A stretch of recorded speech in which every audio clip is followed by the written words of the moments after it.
Salut tout le monde, j'espère que vous allez bien. On continue notre visite de l'EICMA 2024 les amis, deuxième journée avec un stand sur lequel il y a des machines très intéressantes parmi certaines qui m'ont le plus époustouflé l'année dernière à l'EICMA et qu'il fallait absolument que je vous montre. Ce stand on est devant, c'est Moto Morini les amis, Moto Morini, constructeur italien qui a fait des machines incroyables dans le temps, hein. La Corsaro 1200, c'était une machine totalement folle et eh bien, ils ont fait une belle annonce à l'EICMA 2024, mais aussi on peut retrouver certaines machines que j'ai adoré voir quand j'y suis allé l'année dernière. Et donc on va se faire un tour directement du stand. Regardez, on va commencer directement par les X-Cape, hein, qui sont leurs gros trail X-Cape ADV, hein, grosse machine, 1200 cm3.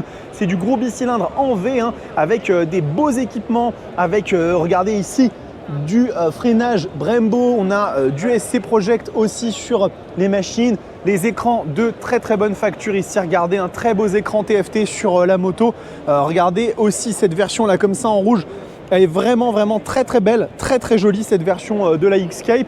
Elles existent aussi en 700 ces motos, hein, regardez, présentes juste là avec des niveaux de finition qui sont vachement intéressants quand même. On voit que sur les Komodo c'est un petit peu moins la fête, mais franchement regardez ici, les écrans sont beaux, il y a du tressé, enfin même au niveau de tout ce qui est selle et compagnie, les réservoirs c'est assez joli, donc c'est vraiment plutôt pas mal. Vous me direz ce que vous pensez du nouveau format. J'ai croppé un peu, je l'ai réduit un peu moins large parce que c'était en super view avant sur ma GoPro et c'est vrai que ça a déformé un petit peu les machines, vous me l'avez fait comprendre, donc vous me direz ce que vous en pensez. Et puis j'en ai pas parlé parce que je me suis lancé dans la vidéo directement, mais abonnez-vous à la chaîne, hein, très important. Le petit commentaire, le like, je le répète à chaque fois, mais enfin c'est le métier, hein, il faut le faire. Donc merci à vous pour votre soutien. Regardez ici aussi, on a les calibros. Donc ça, espèce de petit custom très sympa. Alors celle-ci, j'ai juste regardé au niveau de la fiche technique. On est sur, je regarde juste au niveau du moteur. J'ai pas les valeurs du moteur. Je me demande si c'est une 650. Celle-là, je pense que ça doit être une 650. Donc très sympa, hein, ce petit custom calibro avec ici le petit tableau de bord, jauge à aiguille, et puis un tout petit écran LCD. Ça fait un petit peu plus rétro forcément, mais c'est très chouette aussi dans différentes couleurs avec une config ici qui fait un petit peu penser à une Harley là comme ça avec cette tête de fourche imposante. C'est assez chouette. Et regardez, on a les Sei Mezzo, les 650 et demi, hein, ils disent 6 et demi.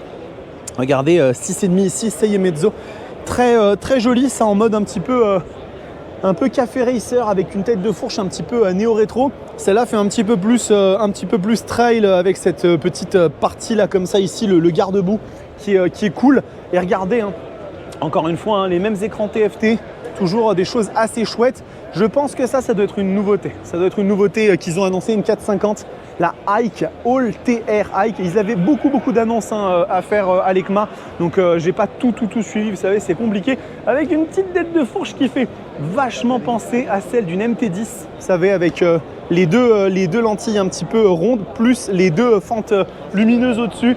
Et puis bah, écoutez, franchement, elle a une vraie belle gueule cette moto, hein. Elle est assez stylée pour qui aime bien évidemment ce genre de machine un petit peu off-road.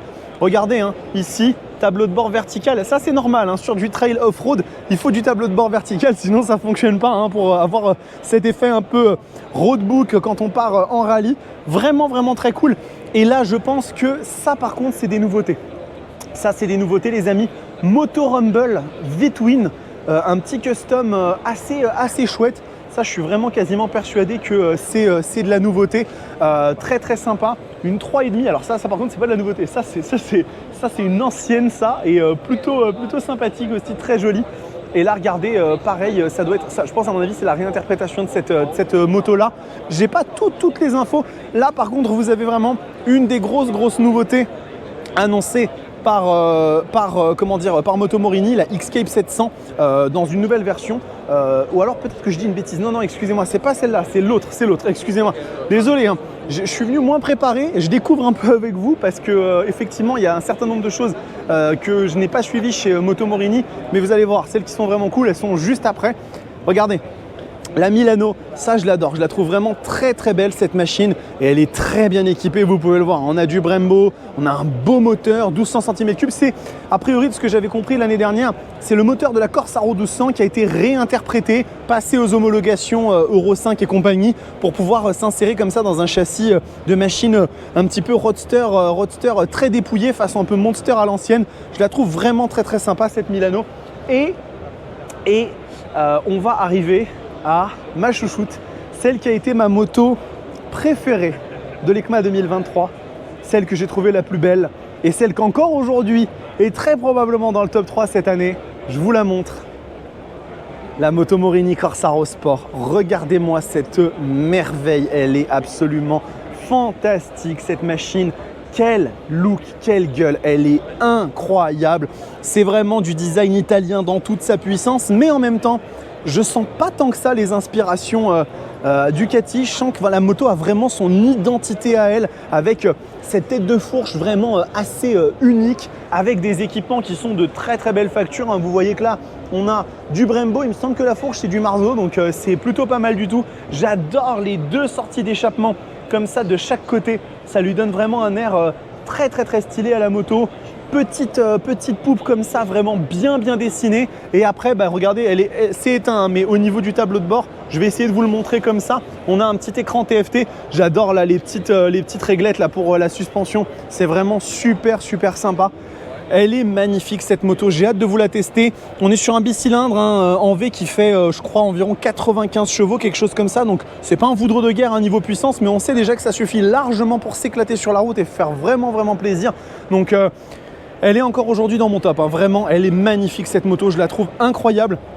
Et ça fait plaisir de voir des constructeurs un peu moins gigantesques, un peu moins connus, même si Moto Morini c'est une marque très établie, faire des choses comme ça, c'est vraiment cool. Il y en a une deuxième que j'appelle moi personnellement la moto de Venom. Et je vais vous la montrer, je vais juste me décaler. Vous allez voir, aujourd'hui c'est plus la moto de carnage avec cette couleur, mais regardez, c'est la Moto Morini Corsaro 750. La gueule de cette machine est incroyable. Si vous me trouvez autre chose de plus approchant, de plus légitime que de dire que c'est la moto de carnage ou de Venom, je prends, parce que vraiment elle a un look phénoménal. Regardez-moi cette selle séparée en deux parties. Je ne sais même pas si ce sera cette version, la version finale, mais en tout cas là c'est vraiment hyper cool. 7 mezzo 750. Regardez ici les deux petites sorties d'échappement, un peu plus petites que sur la Corsaro Sport, un petit peu plus réduite. Ça lui donne un air très rablé, très puissant. J'aime beaucoup cette machine. Je suis très curieux de voir ce qu'elle donne sur la route. Vraiment, j'ai hâte de voir comment ça va se comporter quand ça va sortir. Pas de partenaire Moto Morini à l'heure actuelle, mais peut-être qu'on peut voir avec la maison mère directement s'ils peuvent nous prêter des machines.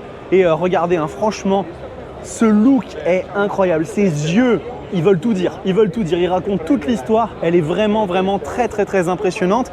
Et la grande nouveauté de Moto Morini pour cette EICMA 2024, c'est cette Corsaro GT, donc un trail vraiment sur base de la 7,5 avec pas mal de petites choses. Je ne sais pas si je peux vous montrer, mais l'écran est sensiblement plus grand sur la machine. Et puis au niveau des changements, on a une selle qui est bien plus confortable. Là, je pense que la demoiselle est bien installée. L'échappement est assez big, il est assez énorme, c'est assez rigolo. Et je vais passer de l'autre côté pour vous montrer un petit peu l'apparence directe de la machine sur le carénage. J'adore la signature visuelle, je la trouve vraiment très belle, très expressive. Elle a vraiment un look un peu à elle, je trouve. Au niveau des équipements, vous voyez qu'on est quand même sur du Brembo, sur de la fourche de belle qualité. Donc c'est vraiment des trucs qui sont assez stylés, ce qu'ils ont fait là, Moto Morini cette année. Vous me direz un petit peu ce que vous en pensez dans les commentaires. Vous me direz un petit peu ce que vous pensez de ces annonces de la marque italienne. Mais ils ont fait fort. Je trouve qu'ils continuent encore depuis l'année dernière à montrer vraiment qu'ils sont là, qu'ils sont puissants. La Corsaro Sport, c'est une beauté absolue, vraiment j'adore. On verra sur la route ce que ça donne, mais l'exercice à l'arrêt est impressionnant. La Corsaro 750, j'adore aussi la moto de Venom, j'ai pas d'autres termes pour la définir. Et puis cette GT aussi très cool, avec tout le reste, avec la Milano, les 6,5, les X-Cape. Enfin, il y a une belle gamme maintenant chez Moto Morini, il y a vraiment une belle gamme. Ça me rappelle l'âge d'or de la marque, hein, avec cette Corsaro 1200 qui était phénoménale. Si un jour vous en avez une d'ailleurs, n'hésitez pas à me contacter si vous pouvez me la prêter quelques jours pour la tester. J'adorerais faire un essai un peu rétro, essai retour dans le temps de la Corsaro 1200. Voilà, donc écoutez, on a fini avec Moto Morini, mais on n'a pas fini avec les vidéos, hein. Attention, hein, j'ai encore du Aprilia, j'ai encore du Zontes, j'ai encore pas mal de choses à faire. Donc l'ECMA se poursuit les amis. Le soutien, je vous le demande vraiment, abonnez-vous, hein, c'est hyper important. Le like, le commentaire. Vous me direz si vous préférez ce format, un petit format comme ça, plus croppé et plus droit. Ça permet d'avoir des meilleures proportions sur les motos. Et puis, bah, on y va, c'est parti. Donc en attendant, prenez soin de vous, kiffez vos bécanes. Ciao!